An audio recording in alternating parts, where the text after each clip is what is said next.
नमस्कार शेतकरी बंधूंनो, मी किशोर भोसले, अ, राहणार जळगाव.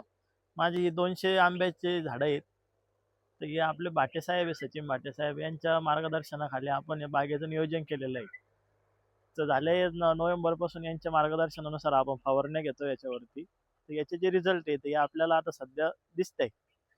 मोर असन तुमचं, मोरावरती भुरी रोगाचा प्रादुर्भाव असन, त्याचबरोबर आघाडी मारणं असन तुमच्या झाडाची, किंवा फॉस्फरसची कमतरता असन, तर त्यासोबत सगळ्या गोष्टीवरती त्यांचे आपण प्रोडक्ट वापरले त्यांचे न्यूट्रिअप कंपनीचे. तर त्याचे रिझल्ट आपल्याला एकंदरीत योग्य आलेले आहे.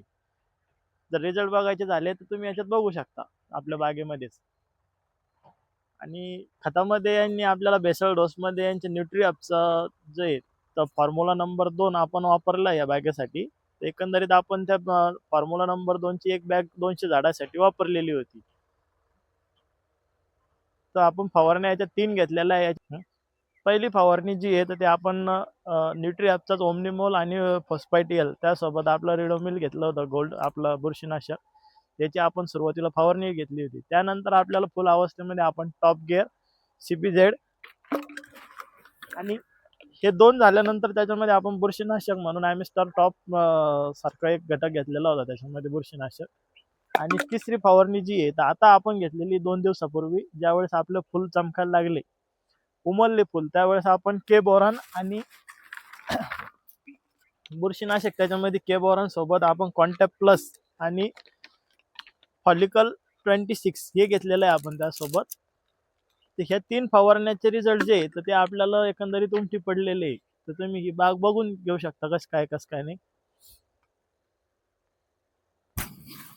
याचा खताचा डोस जो आहे तर आपण ज्यावेळेस पहिलं पाणी दिलं होतं त्यावेळेस आपण मध्ये या रांगेमध्ये टाकून दिलेलं होतं खत. तर त्यात आपण न्यूट्रिअप फॉर्म्युला नंबर 2 वापरलेला आहे. तर त्याचा बी आपल्याला भारी रिझल्ट आलेला आहे एकदम. 50 किलोची एक बॅग आपण 200 झाडासाठी वापरलेली होती. हं. तर खत आपण हे पहिल्या पाण्याला दिलं होतं. तर पहिलं पाणी म्हणजे केव्हा, आता आपला ज्यावेळेस बार बाहेर निघायला सुरुवात होती मोहर, तर त्यावेळेस आपण पहिलं पाणी दिलं होतं. कारण त्याला जे पाण्याची थोडी ताकद भेटून आपलं जे झाडाची जी निघायची क्षमता आहे तर ही वाढावी आणि आपलं जे लवकर मोहर बाहेर येऊन जावा फांदीमधून. तर त्यानंतर आपण जे दुसरं पाणी आहे तर ते ज्यावेळेस आपले फुलं उमलले तेव्हा दिलं. पण त्यानंतर आता पाणी जे आहे ते आपल्याला केव्हा द्यायचं, तर ज्यावेळेस आपली सेटिंग 50% वर दिसल तेव्हा आपण पाणी चालू केलेलं चांगलं. कारण 50% आतमध्ये जर आपण पाणी चालू केलं तर आपली गळ व्हायची शक्यता जास्त आहे.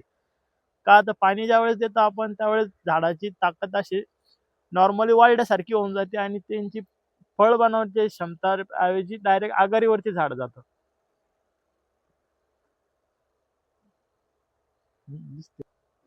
शेतकरी बंधूंनो, किशोर भाऊ आपल्या सोबत आहेत. यांचा हा जो बाग आहे, तर शेतकरी आपल्या सोबत आहेत. तर त्यांनी सांगितल्या पद्धतीने आपण त्यांना 4 फवारण्याचं नियोजन हे दिलं होतं.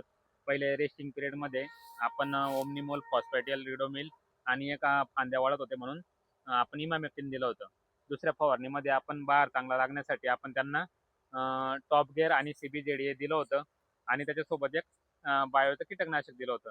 तर शेतकरी बंधूंनो, ही फवारणी झाल्याच्या बाद आपण शेवटची फवारणी त्यांना आता एक भुरीसाठी बायरॉक, तसेच आपण पॉलिकॅल, के बोरॉन हे सेटिंगसाठी दिलेलं आहे आणि सॉईल ॲप्लिकेशन मधून आपण न्यूट्रिअप फॉर्म्युला हा त्यांनी वापरलेला आहे. तर न्यूट्रिअप फॉर्म्युला हा सिलेटेड स्वरूपातील मायक्रोन्यूट्रिएंटची बॅग आहे. तर ही त्यांनी वापरलेली आहे. त्याच्यामुळं आपला मोहर चांगला फुटण्यासाठी, बहार चांगला लागण्यासाठी, तसेच गळू होऊ नये म्हणून आपण हा दिला होता. तर शेतकरी बंधूंनो, आपला आंबा पण मोहर अवस्थेमध्ये असेल तर आपल्याला ज्या समस्या येत असेल, भुरी रोग असेल, तुडतुड्याचं नियंत्रण असेल, तसेच सेटिंग अवस्था ही सेटिंग चांगली होण्यासाठी आपल्याला काय करायला पाहिजे, तुम्ही या व्हिडिओमध्ये सांगितल्या पद्धतीने फवारणी घ्या. तुम्हाला काही अडचण असते तुम्ही मला संपर्क करू शकता. माझा मोबाईल नंबर आहे 9404193834. तसे तुम्ही अजूनपर्यंत आपला कृषी मित्र सचिन भाटे या चॅनलवर नवीन असाल तर चॅनल करायला विसरू नका आणि बेल आयकॉन बटन दाबायला विसरू नका.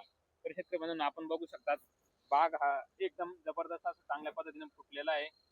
आपण बघू शकता एकच झाड नाही तर बाकीचे झाडं पण हे आपल्याला चांगल्या पद्धतीने मोहर आलेलं